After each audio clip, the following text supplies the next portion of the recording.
Good evening, Bradley Braves fans, and welcome to episode 3 of the Virtual Coaches Caravan. I'm Cody Schindler, and tonight we have 4 coaches with us: soccer coach Jim DeRose, cross country coach Darren Gosson, volleyball coach Carol Torek, and women's tennis coach Matt Tyler are here. And this Bradley Athletics Virtual Coaches Caravan is brought to you once again by OSF HealthCare. OSF Healthcare sports medicine doctors have special training on restoring function to injured athletes so they can get back to competing as soon as possible. OSF Healthcare, proud to be the official sports medicine provider for Bradley Athletics. And before we get started here and dive in and ask these 4 coaches some questions, we did want to congratulate Bradley's Vice President of Intercollegiate Athletics, Dr. Chris Reynolds, on being named the Division I AAA Athletic Directors Association, the president of the AAA Athletic Directors Association, an organization that is made up of Division I institutions that do not sponsor the sport of football. Their mission is to enhance initiatives common to its Division I AAA membership, in particular, aspects related to their flagship basketball programs. All right, so let's get into it. We've got the fall sports coaches here with us, as you see on your screen. I kind of feel like a game show host, right, with Hollywood Squares or whatnot back in the day. I've got all 4 of you here in front of me, and we're going to start with a question for all 4 of you before we really dive into each individual sport. And we'll start, I'll go left to right to start. So, Coach DeRose, you get the first crack at this. This has been a popular question from the previous 2 Coach Caravans, and I wanted to ask you this one. When you go out recruiting, what are some of the main qualities you look for in a prospective student athlete? I think the first thing that you're looking for in any student athlete is, do they fit the brand of what your institution is in your program? And I think the other coaches will speak to this too. It all has to come together well. Certainly, everybody wants the most talented players they can have, but I think one of the allures that we love about Bradley and recruiting to it is we sell the national recognition of our university, a nationally regarded teaching faculty, and certainly we love to sell the fact that we're very we have sports offerings that we all feel that we're supported very well. And any student athlete that comes here will find that in what they do. We're a small department, small enough that we have some intimate relationships, and we all get together and do a lot together for the student athletes. But we're large enough that we feel that we can roll out programs that can be competitive at a regional and national level. So, the talent, the academics, and the will to do community service and all those things, I think, are going to be seen throughout all the programs here. All right, Coach Torek, I'll ask you the same question. What are you looking for as you're looking for a member to add to your volleyball squad? Yeah, I think echoing what Jim said is we also want to look for people that we want to be around. We're a very tight-knit program. We spend a lot of time together. We want you to have a great personality. We want you to be a great teammate, and someone that just wants to really take pride in their individual process on and off the court. That's something that's really, really huge for us, is making sure that you own your process and what that looks like for you. And you really got to want to get better and push the envelope. We want competitive kids that can come in and make changes for us. Absolutely. And Coach Gosson, your thoughts on recruiting? Yeah, I mean, I'm just going to echo what Coach DeRose said, and Carol too. I mean, we're looking for really great students. We have the 3rd highest GPA in NCAA Division One track and field on the men's side. So we're looking for people that are fit Bradley academically, and people are going to fit into our culture and work hard, be easy to coach, easy to work with. And for us, I mean, we're looking for really talented individuals too. I mean, we've had a nice run of success over the last 5 years. So we're looking for people that can get us continue winning conference championships and get back to the national championship like we did in 2018. And Coach Tyler, you get to finish it off your batting cleanup on this first question.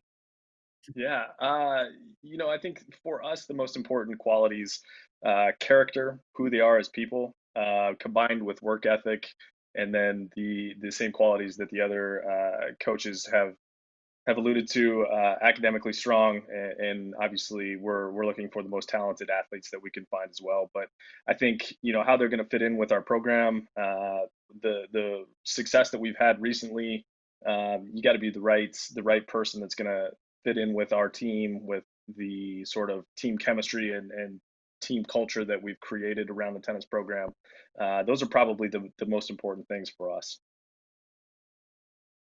All right, let's dive in and get a little more specific here. Again, we're going to go one by one now and kind of get a little more information about each of your teams. We'll go now to Coach Torek, who will lead us off here. And, what are your expectations here for the upcoming season? Because you bring back 11 letter winners, all your starters, another top five finish for you in the Valley. I would imagine expectations are pretty high as we get ready for the upcoming season here in just a few short months.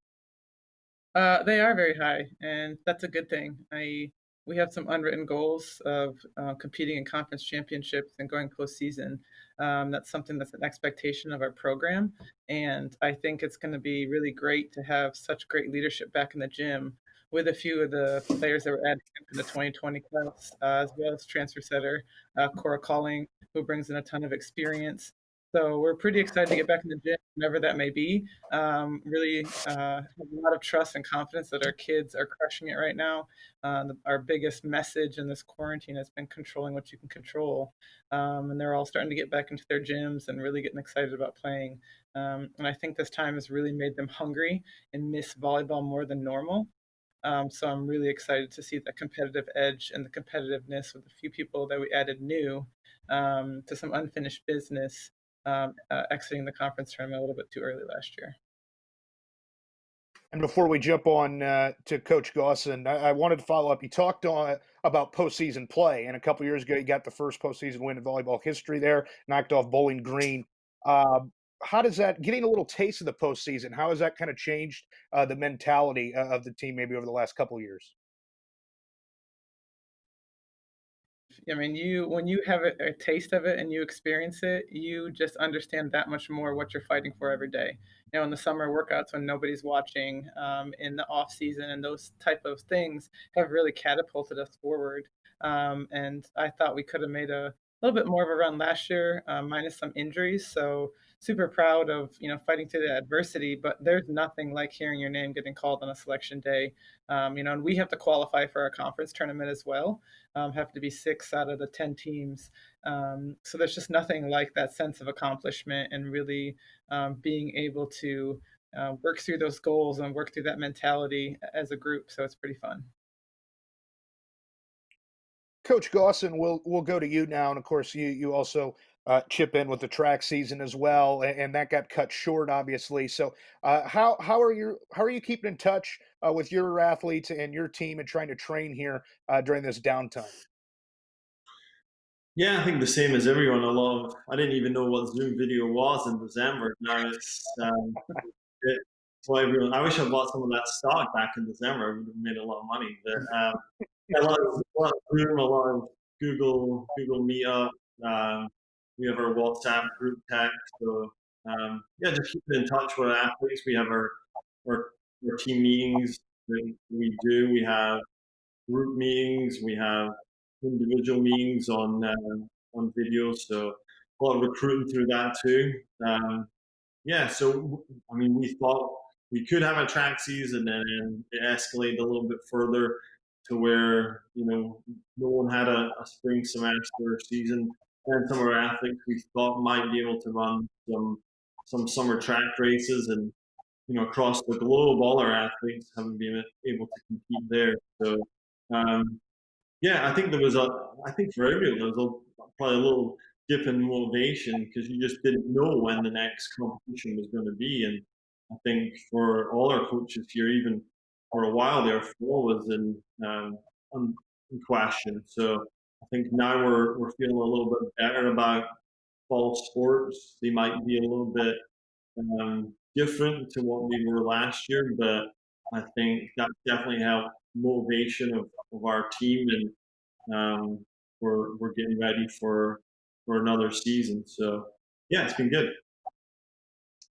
And Coach Tyler, we'll go to you now to talk a little bit about just kind of the game of tennis overall for maybe some of the Bradley fans out there, maybe not quite as familiar with collegiate tennis and kind of how the matches are structured. How would you kind of explain that to some of the fans out there this evening? Sure. So for us, when we play dual matches, it consists of 7 points. So six singles matches, and then we play three doubles matches as well. If you win two out of the three doubles matches, then you win 1 point. So, for us, it's a bit of a different structure. Getting the doubles point obviously is super important for us going into our singles play. Sorry, I'll back up a little bit. We always play our doubles matches first, so that first point is super important for us. Going into the singles play gives you a lot of momentum. So whoever gets to 4 points first is considered the winner of a dual match, which is what the spring season is comprised of for us. Coach DeRose, it's now your turn, and we're going to let you in here to kind of talk about some of your returners. Specifically, Garrett Vintermeyer, one of the probably one of the best players you've had in your time at Bradley, wouldn't you say? Yeah. Yeah, he's definitely up there. He's in that top.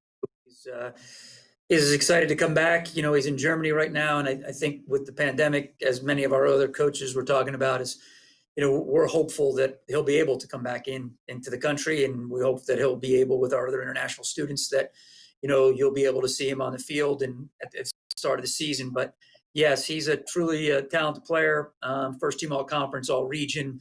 Last year, out of I think the 72 amateur top teams in the country, he was voted to the first team, and certainly has pro potential, but is obviously also a fantastic student. Graduate in December, so he'll have a chance to pursue that career. And I think he's looking forward to establishing himself. But like many of the other Bradley greats, I think that he wants to be considered with. That's going to be hopefully with those guys that have won conference championships, been NCAA tournaments, not just gone there, but won matches and won games and do those things. And he's very motivated by those types of things rather than the individual honors and accolades and awards. And he sees the rings and the watches, and he's always like, Coach, I want one of those. We're going to get one. So I love his team mentality. Who are a couple other guys, a couple other returners that maybe you want to highlight? Yeah, we obviously, like everybody, you go through cycles, and we got hit hard with graduation. We finished in the top three. We're second in the league last night, and lost in a semifinal to Loyola, who won our tournament. And we had Missouri State in our league. It was the nation's only undefeated and untied team, so it was a very competitive top end. But we lose a lot of guys, so I think you're going to see some newcomers into that little mix there. Maybe names we didn't, but outside of Garrett, I think you're going to see Rasmus Smidslund, who's our young man from Finland last year. It did some really good things for us. I think you're going to see, people, maybe like a Jack Douglas, who was a freshman who got some time. Eric Cadis is another freshman that played a lot last year. But, as I sit here and tell you, I think I'd honestly tell you, if we have this conversation in the middle of the season, I wouldn't be surprised if you see some other guys really seize this moment. And, I think the names are going to change, but I think we've got a lot of talented guys, and I'm really excited about our 12-person freshman class. Let's go back to Coach Goss and the coach cross country and track and field here at Bradley, and pertaining to the men's cross country championships. One of the last 5 seasons, you're aiming to be the first team in conference history to win 6 straight titles. What are kind of keys to reaching that goal? Yeah, I think, like I said, they're just continuing to talk to our student athletes and make sure they're doing their summer training and making sure they're fit and they're motivated. And that was something we said on our team call is, we've got to be ready this fall. I mean, other teams they're always gunning for us, especially this past fall. That was a real tough championship. Drake had a really, really good roster, good team. So we're losing some top athletes.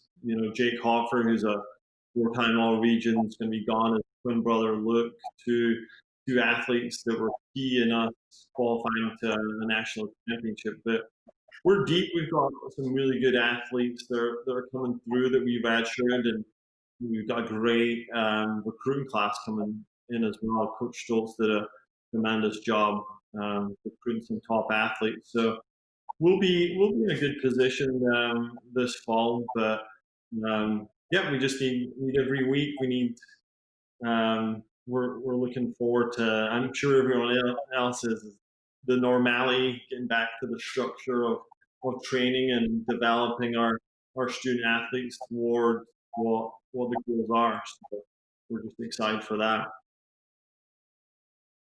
We'll go down to Coach Tyler. And Coach, you've got an interesting, I guess, assistant, a volunteer assistant with you in your father, Steve. So what's that relationship like? And how does Yeah, that translate to coaching? uh, my dad and I have an outstanding relationship, and it really I think works well. He brings a lot of experience, both coaching and life experience to the program, and is able to pass that on to our kids. He's been a lifelong tennis player and tennis coach, as well as a successful businessman throughout his life, and so there are a lot of things that he brings to the table that he can educate our athletes on and mentor them with. And I feel so lucky that I get to, basically spend every day with my dad and collaborate with him on how do we make this program better, and how do we help these kids become, or young adults become better adults, and transition into that next phase of their life. So it's an outstanding situation for us, and I couldn't be happier with it. Do you get to kind of reign supreme and win over any disagreements now? Coach DeRose always tells me that he gets all the credit for the wins, and I get the credit for the losses. So that's kind of how it works for us. Yeah. Well said. Let's go back to Coach DeRose now. And speaking of, we talked about Garrett and being one of the greatest players in program history, but you've got another one in Tim Regan as the assistant, and now Ryan Smith joins you on the coaching staff. So, what's that kind of like to see guys come back to the hilltop and then go get under your wing and coach? Yeah, it's a nice way to say it. I'll start with Tim. I don't know that Tim's under my wing anymore that way. Tim coming back here with his wife Jenna, both were both Hall of Fame members at Bradley University, highly successful. Tim being in the college game, I think Tim is certainly one of the most sought after coaches in America. I think we throw that around a lot, one of the bright young coaches, but there's not a Major League Soccer franchise that most have already reached out to him. And I know the reason that Tim is in Peoria is for family reasons, about wanting to raise his children here and be here, and he loves everything that's about. And his acumen as a coach is second to none, and he's going to be a superstar in the profession as that goes. Selfishly, it's incredible to have one of your all-time greats and a person you watched grow to now be a peer and a colleague, and just with his experiences of 7 years in Major League Soccer, 24 U.S. national team camps as a coach, MLS scouting director, and then you team that with, like you said, Ryan Smith, who's a starter at Louisville, played in the national championship game, been to Final Fours. Matter of fact, it knocked us out of the NCAA tournament, when he was a senior, and so it brings a wealth of knowledge, very relatable to the student athletes, really great presentation on how he interacts with the players, and those two together, to be fair, I'm learning as much from them as I think they would be learning from me, especially as the generation of new young people come along. And you talked about, a lot of your former players playing on the highest levels of soccer. And when you kind of look back on that and just the idea of going pro, from a coach's perspective, what's that like to see some of your former players go on and then play at the highest level? It's got to be a rewarding feeling, I imagine. Yeah, and it comes full circle as you get older. Someone like Gavin Glinton, who's iconic, not just arguably maybe the greatest athlete in Bradley history, four-time All-American, all these things. And now Gavin is a professional coach in New Mexico, and his track is trending very strongly to being a coach at the highest level, and not to mention all the other guys that have played. And it's just been so cool to see them play on TV and then to go now. And as they're retiring, a lot of them and going into their own careers, be it professional coaching or just something else. Brian Gall most recently just finished up a very successful career in Germany, won an MLS Cup with the LA Galaxy. Great stories playing with David Beckham and all these other people. But it's just been awesome to see them reach their dreams, reach their goals. To call Bradley a part of their development is fantastic. And as a coach, it's just with great pride that I get a chance to say that they came through here, and I know them as now as a lot of husbands, fathers, and great jobs. Coach Torek, let's talk a little bit about a couple of the individuals on your team, specifically Hannah Thompson, the local product. How have you seen her game evolve in her time here at Bradley? Hannah's the ultimate competitor. So when we ask her to do things, right in and really takes them to heart. So I think what we appreciate from her as a staff and as teammates is just how tenacious she is at, finding these little things to make herself and make her team better. And I think that's the biggest thing about volleyball. It really is the ultimate team sport. You are so dependent on your teammates. And so when you have people that are that dialed in on making one little thing, we really pushed her passing this spring. We saw that she got served a ton of balls this fall, people trying to take her out of her serve receive or her attacking rhythm, things like that. And so we challenged her. You got to try to become the best passer on the team, and in her mind, she thought, well, you don't think I'm a good passer? Well, that's not what we said. We said you got to be the best, and so I think those little challenges and nuances make her just really, really special. And we're lucky to have her here at home. We'll go back to tennis now with Coach Tyler. And, we've seen your team over the last few years really improve. And how would you say recruiting has changed over the last couple of years? As your program collects more wins, I'm sure recruiting, you get a little headway. Yeah, we've been really fortunate to be able to recruit some tremendous athletes and young ladies over the last couple of years. I've been very fortunate to be able to take a couple of trips overseas and recruit some kids from some different countries. And so, yeah, obviously success, I think, lends itself to us getting some higher quality athletes. And our incoming freshman class this coming year, I'm super excited about. I think we're hopefully going to really take that next step forward. Having Sandra Molliton, if there's a bright spot with this whole COVID thing, having Sandra Molliton around for an extra year is going to be outstanding for us. She's a tremendous athlete. So yeah, recruiting for us is certainly global. We're recruiting the top kids out of the U.S. as well as the top kids from around the world. So it's certainly a multinational effort for us, and I'm excited about the future. I'm going to go ahead and bring all four coaches back in here for this one because Coach Tyler brought up a good point of recruiting internationally. And you look at all four rosters and you're going to see players from other countries. So we'll kind of go around the horn here. We'll start with Coach DeRose here, who's at my top left. Coach, how do you kind of go about that? Because I'm sure it's a lot of relationship building and it's not just with the snap of a finger, it works. Yeah, I think all the coaches here will attest to the fact that you have to do a lot of homework when you recruit anywhere, but internationally in particular, because it's just different. The levels are different. Most countries in whatever sport have multiple different levels. There's so many factors to work through, from eligibility to professionalism and everything in between. But you hit it on the head. It's contacts. I mean, there seems to be every country is going to have people that are trying to help young people come to America to get an education and play sports. And it's a challenge. And I think Carol talked about this prior. It's about relationships. You really have to start to try to connect with those young people, but oftentimes you have to do it through phone calls and Zooms and these other ways, because it's just not, feasible for us to be flying to and forth. I think we would all say we've all make a couple of trips to do that, but we really rely. And I think one of the things that's starting for all of us, and I think probably Darren can speak to this, is we rely on some of our student athletes that have already come over and had a Bradley experience to help them, because their path here will be vastly different than a kid in the States. So you hit it on the head. It's very much about relationships. And Coach Gosson, I'll let you speak to that.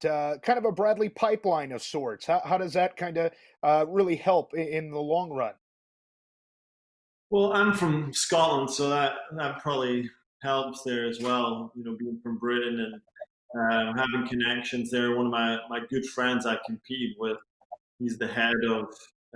He works for British Athletics, head of distance with Scottish Athletics. So he'll uh, he'll send me some contact information. We'll discuss some British athletes. But I was really fortunate to come into Bradley, and Aaron Dunderdale and Michael Ward were on campus. So um, they had a great experience. Did really well here, and you know they know a lot of athletes in Britain as well. So it's you know they do well. The word spreads. You hear from other people that are interested in coming over for grad school or undergrad.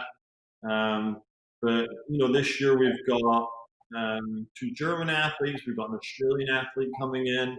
We got Swedish twins coming in who are doing really well right now. So we'll recruit all over the world. You know, like I think all top Division One programs do. And I think that's great for Bradley and great for our program. And yeah, we want to just continue to find great athletes no matter where they are and great students. So I think we've done a great job of doing that recently. And Coach Tyler, I'll ask you the same question. Just how do you kind of go about international recruiting? Yeah, I think face-to-face contact, especially with the families, for me has been super important. Again, going back to Sandra Moliton, I was fortunate enough to be able to go over to Serbia and visit with her and her family and make that personal connection. And I think in the end, that's really what made the difference in her coming to Bradley's. She felt comfortable with who I was and my coaching philosophy and those sorts of things, and her family felt the same way. And so, and that's what Coach DeRose and Coach Torque were talking about too. I think it's relationships, right? And having those people feel comfortable with who we are as people and how we go about coaching and how we run our programs that really make the difference. And so I think those things, those relationship building moments are as important as it gets. And Coach Torek, I'll ask you now, kind of international recruiting, but it lends itself to other opportunities, right? Because your team just a couple years ago took a trip down to Puerto Rico following the hurricane, and I imagine that's still something that you guys talk about a lot because I'm sure that was a life changing experience in its own right. It was. I think it was a pretty special because we had a player who was obviously directly affected, and we got to go back and see her family and where she was from. The girls that live here can go home on weekends or in the off season or in the summer, and hang out with teammates. And for the international kids, and be welcomed in with open arms by the Rosado family and all that they did last minute to set that stuff up for us and get down,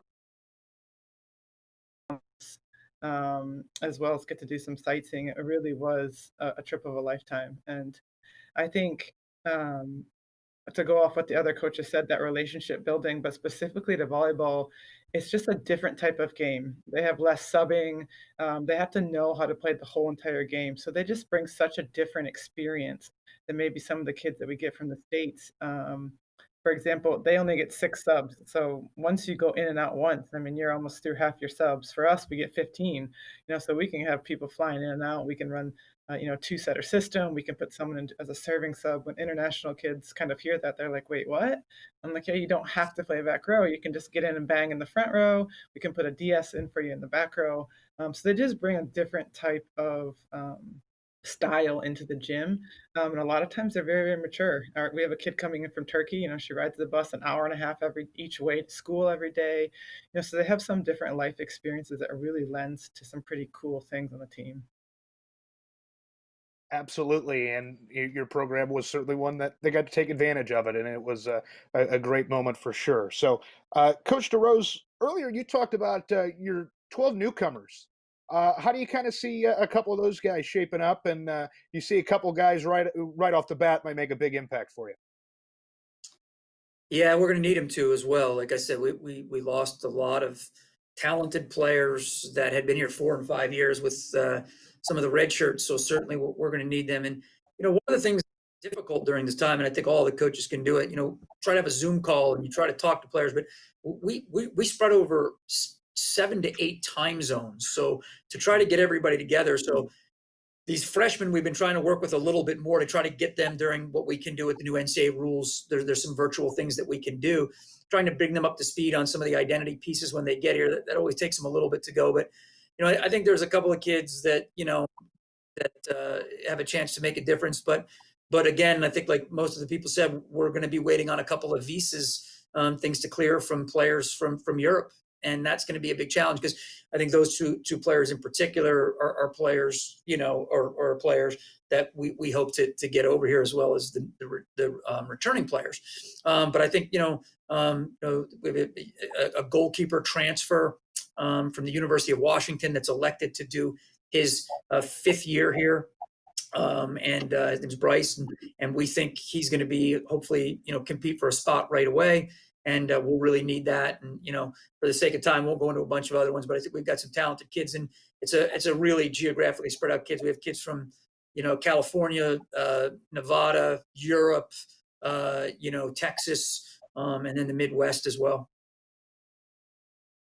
Let's go back to Coach Gus, and cross country and track and field coach here at Bradley. And one of the unique things about your job is you're coaching both a men's team and a women's team. So does your approach kind of differ in the way you coach each team? Does it change with recruiting? Is there any subtle differences there? Yeah, I think there is for sure. You're going to approach both teams a little bit differently, especially this past fall. When I first came into Bradley, the women's team was the big standout, and the men needed some work, and so it's quite nice having the two teams. If one's doing really well, then you have the other team to build up, and then if one wins a championship, you got something to hang your hat on. So we get two opportunities, So yeah, I love coaching both genders. There's a lot of split gender programs out there, and no, I wouldn't change that. I would want to coach both men and women. Um, and yeah, I think we've got a great staff that does that, and we're expanding a little bit more into the track side, into the sprint side. With Coach McDonald's just done an outstanding job of recruiting some great track athletes. So we're building and we're adding more young ladies there who are going to bring a lot of quality to the track side of things. It started with Hannah Ivy. She scored one of the first sprinters to score for us in I think like 30 years. So we're just going to add to that over the coming years. But yeah, having the two teams is awesome, and I think traveling together and working out together and being out on the course together, instead of having one team of 30, we've got the full team of 60 almost. So it just creates a really awesome environment, and an even bigger support network as well for the whole program. So it really is a great experience to have that combined program. And Coach, you talked about the track and field team a little bit, and you've kind of expanded that with the sprints and the relays here over the last year or two, and you've seen some success in that regard. And overall, as a whole, you talked about it: 60 players in the program, 60 runners in the program. How does that how does that make your bunch more competitive? Yeah, I think like I said, when I first came here, we just had we didn't have a whole lot of middle distance actually. We were more mile, 3,000, 5,000, 10,000, all the longer events. So we could go to track events, and we're only maybe watching like 5 events, and the sprints and the relays and the jumps and everything's going on, and we're just watching during that time. So I think now if we go to an MVC indoor championship or outdoor championship, and our distance runners don't maybe have the day that they want, we're going to have some great sprinters, some good relays. to back us up. So, and we saw that 2 years ago. 2 years ago in the DMR, the women's DMR first championship there, and Hannah was an integral part of that. And then she scored this year in the women's 400. She was got to do big things this outdoor season, and Coach McDonald's added 5 really good track athletes to that group for this year. So we'll just continue to work in that area. You know, first and foremost, we want to win those cross country championships, and you know we've won 8 of those in the last 5 years. But if we can build and add more quality on the track side as well, then just makes us more competitive. You know, we're all really competitive people, so to be even more competitive indoor and outdoor is just going to be awesome and great for our team, because you know when you're coming off the fall, you want to keep that momentum going into indoor and outdoor. So I think we'll be able to do that a lot more effectively in the coming season. Coach Torek, I want to go back to you for a minute because we did touch on Hannah Thompson, but there's a couple other returners. We mentioned it, the 11 letter winners return for this upcoming season, and one of them is Kat Graf, who sat out last season due to injury. So she's back. What does her addition mean to the program? Kat has a lot of experience. She had been a starter since her freshman year. We really had come to rely on her for her speed and how fast and quick she could score points.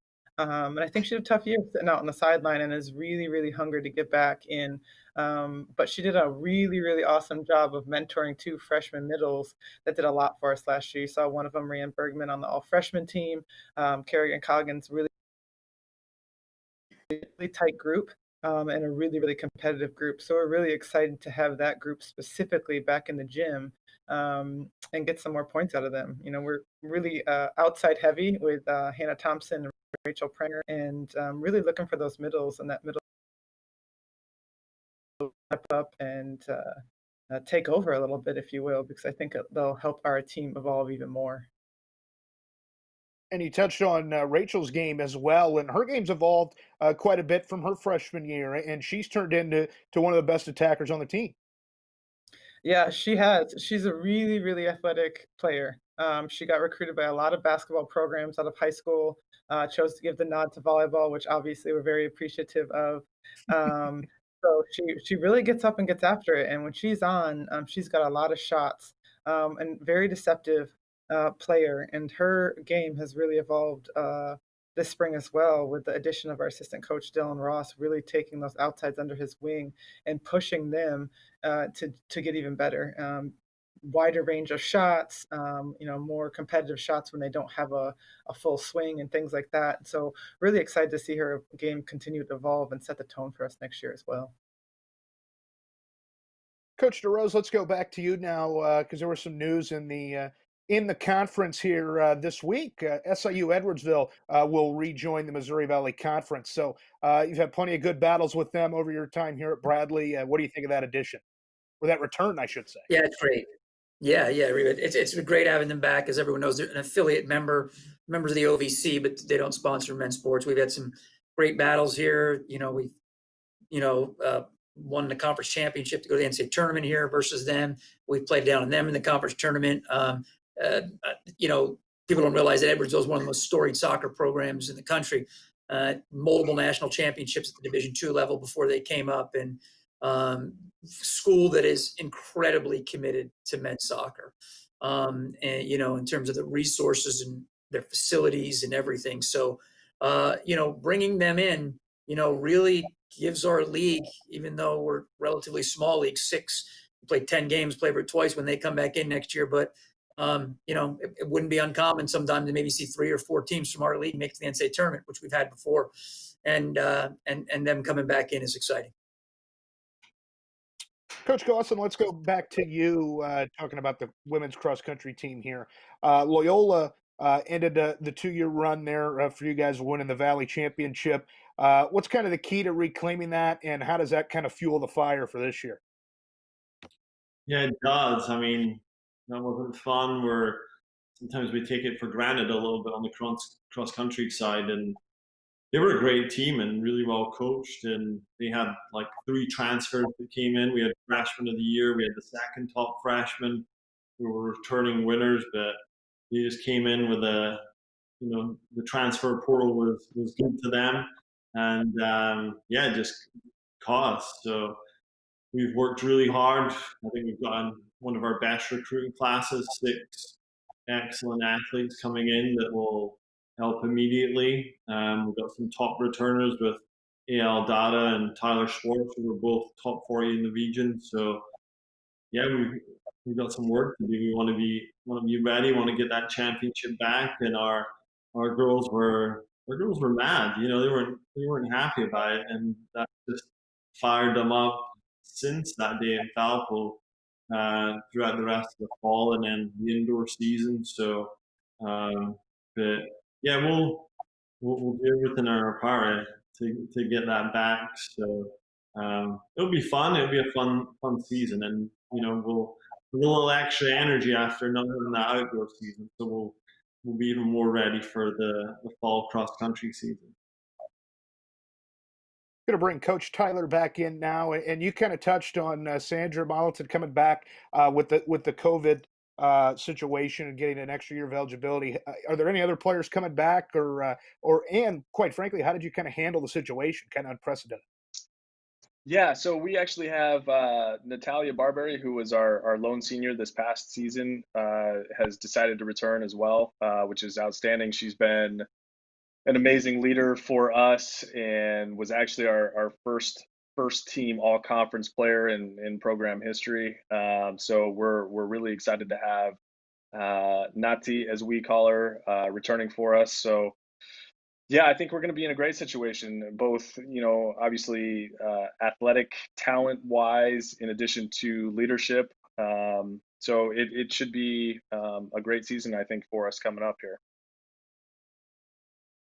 Coach Turk, I want to go back to you here. We talked a lot about your returners, and for good reason, but who are a couple of the newcomers that have stood out so far?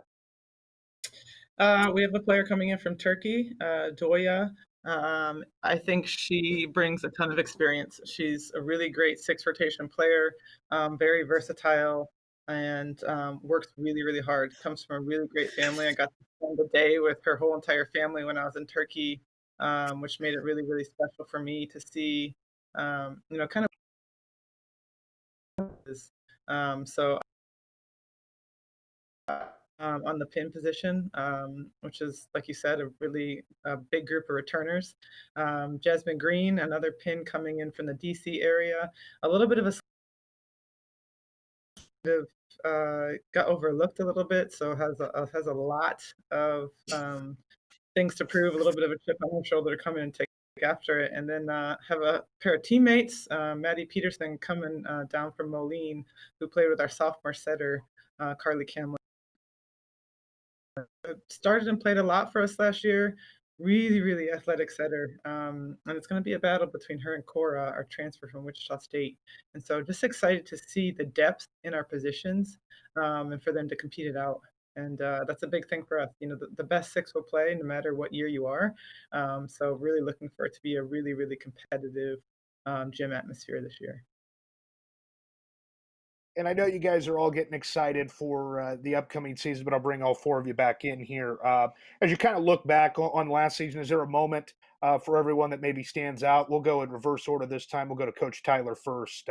What were maybe some moments that stood out, whether it be on the court, in a hotel, wherever it may be? Yeah, I mean, from a win and loss standpoint, beating St. Louis at their place, which I think was something that we hadn't done in, I don't know, 15 or 20 years, was a tremendous win for us. But, to be honest with you, every moment that I get to spend with these young ladies on the road and in the van are highlights for me. I really enjoy all of the time that I get to spend with them.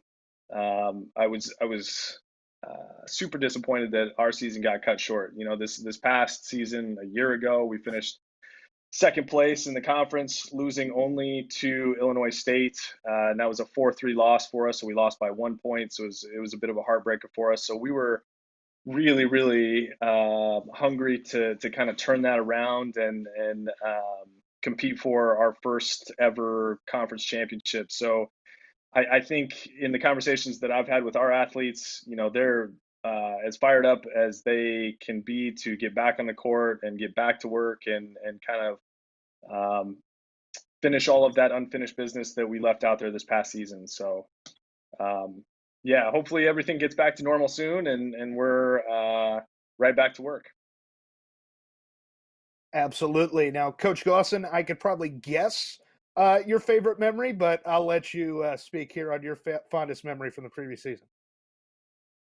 Yeah, it's Jake Hoffert, and the men's team winning 5 in a row. That was a great moment for us, and tying the MVC record, and watching the Hoffer boys go 1 and 2, the twins. That was a ton of fun, and we set the conference record, going first, second, third, fourth, 7.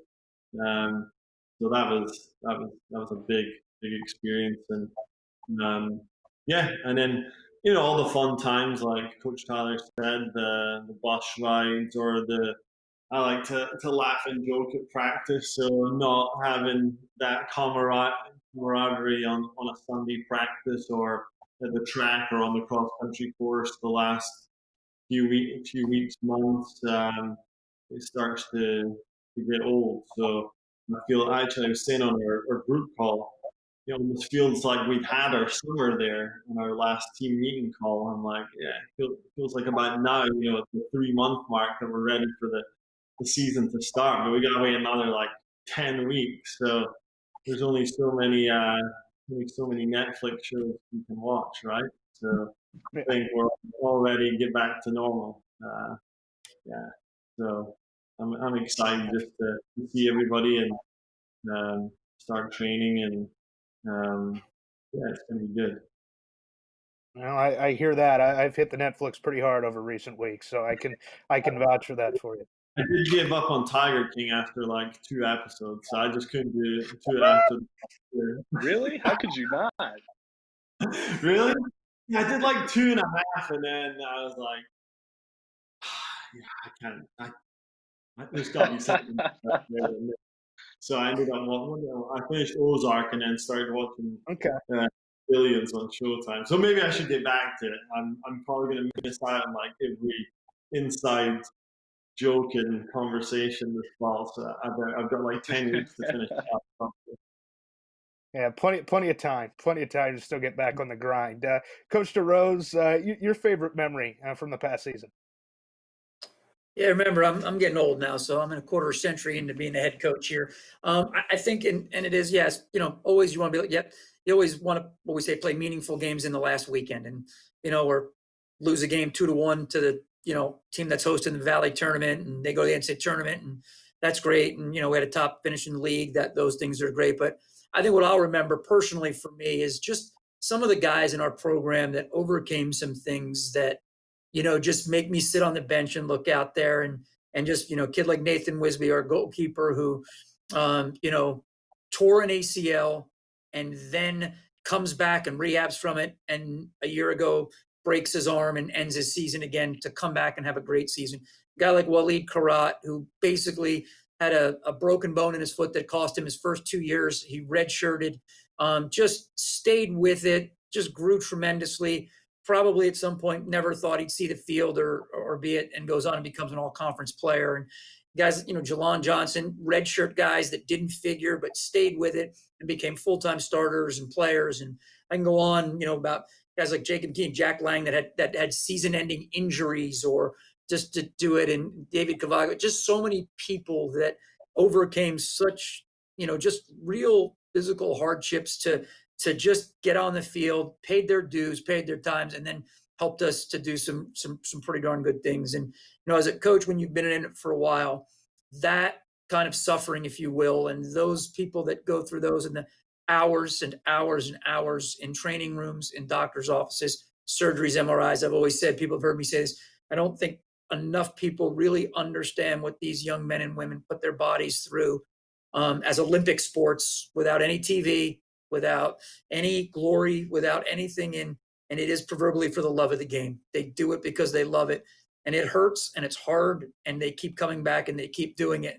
And you get into it for a while. That's the stuff you really value to see every time. So more the people than the moments. Well said, Coach. And I'll let Coach Torek finish us out there with their fondest memory from the volleyball season.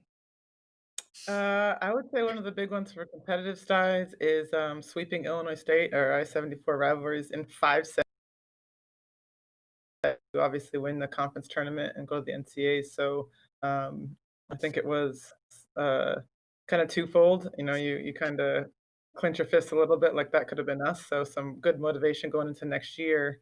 But also same thing, seeing a lot of adversity. We had to use every single player on our roster last year because of some injuries. Obviously with Graf, Kat Poor, one of our starting sophomores, dislocated her shoulder. Starting senior setter was out the beginning of the season with a knee injury. But really seeing our two seniors that graduated, both transfers from other programs, who had a not very fun start and were able to transfer here and end on a high note and really help us turn this program around, and two key difference makers on and off the court for us.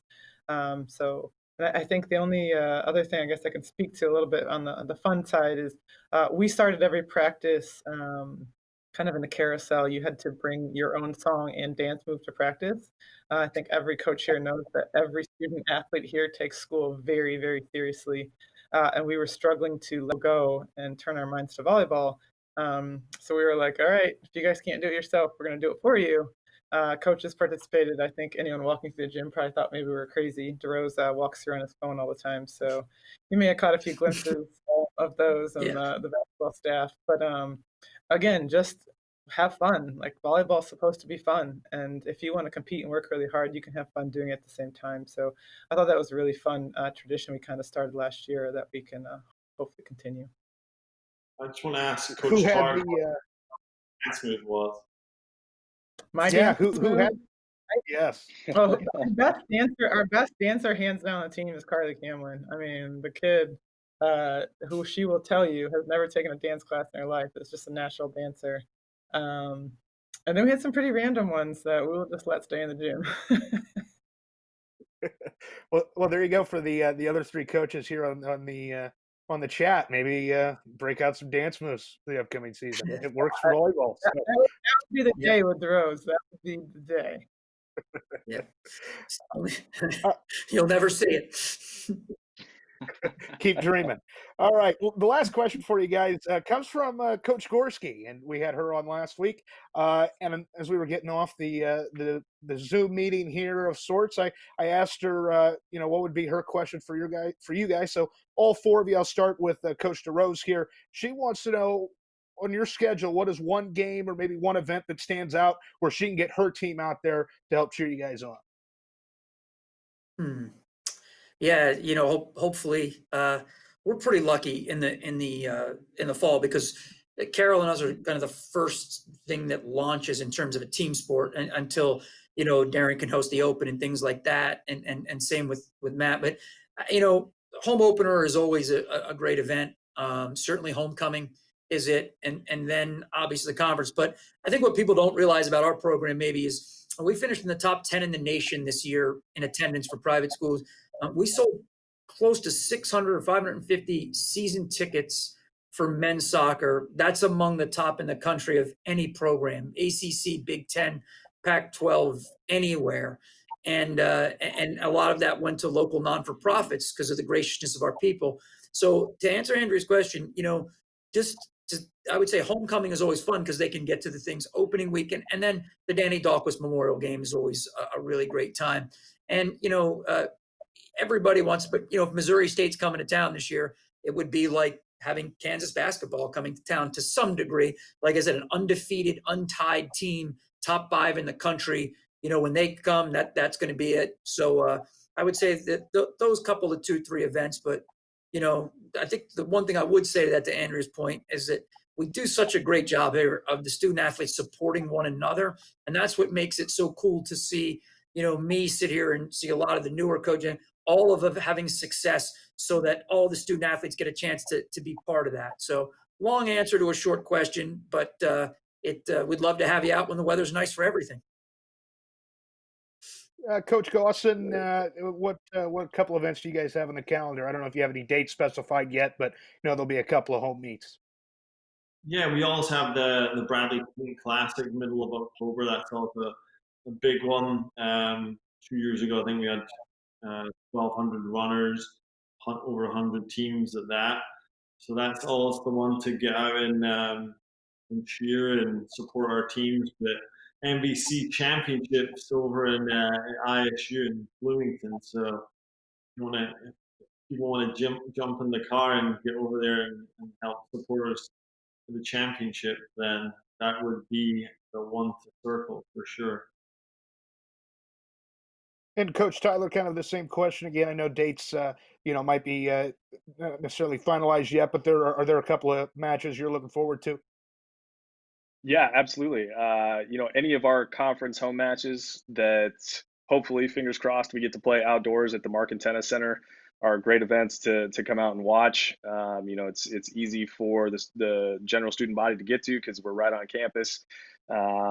It's a little bit tougher for people to get up to the clubs at River City because it's a little bit of a drive. But if the weather's nice and you can come out and watch one of our conference matches, it's I think more exciting than some people realize, and should be a great time and a lot of competitiveness and a lot of stuff on the line too.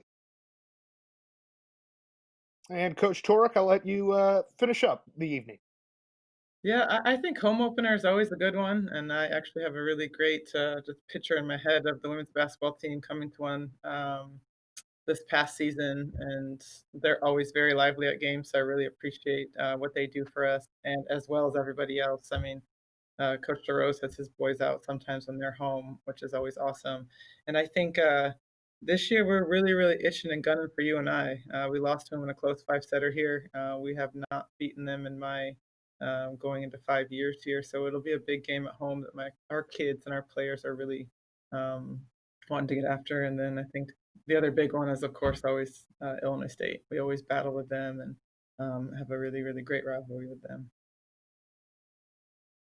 Well, it's been great talking with all four of you here this evening, and we greatly appreciate the time on this third episode of the Virtual Coaches Caravan. And this episode is brought to you by OSF HealthCare. OSF HealthCare sports medicine doctors have special training on restoring function to injured athletes so they can get back to competing as soon as possible.